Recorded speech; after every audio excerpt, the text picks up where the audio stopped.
me. And I mean, I'm kind of that way myself, and I'm 52.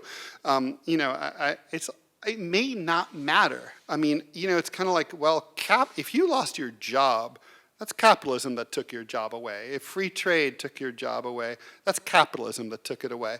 You know, it's like if you have a sick parent and you can't pay to take care of them, well, that's capitalism that means that you can't take care of them. So it may not matter. I mean, in a general election, I mean, I do have this like wonder, like what would happen? Would it be a George McGovern in 1972 scenario all over again? Like the Hillary people think that or want to say that. Maybe they're right. I kind of don't think so. I think it's a different world. I mean, I think that fear only works for so long. In this case, you know, 100 years is a nice long run. And I think the 2008 thing, like people are angry about it, and you know, it's kind of like socialism, communism.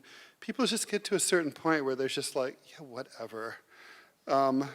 But I don't know. I mean, I really don't know. I don't know how that plays out. It's kind of like, it's analogous to the other big question, which is if Donald Trump is the nominee on the Republican side, which could very well be the case, probably will be the case.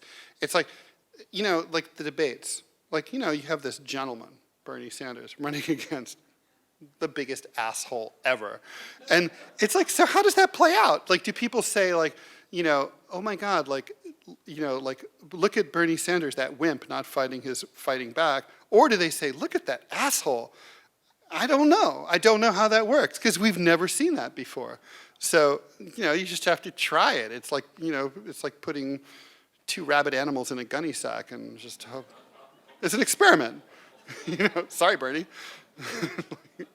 That's kind of a segue to what I wanted to ask you to riff more about. And I'm thinking about FDR and his election and third term. And so I'm thinking, well, people at that time were really plugged into issues of, you know, the government responsibility to people. Can you say more about why you're saying this is a first? Yeah, that's good. Thank you. I mean, you know, in the book, I get into this into more detail than the limited pages I flashed by.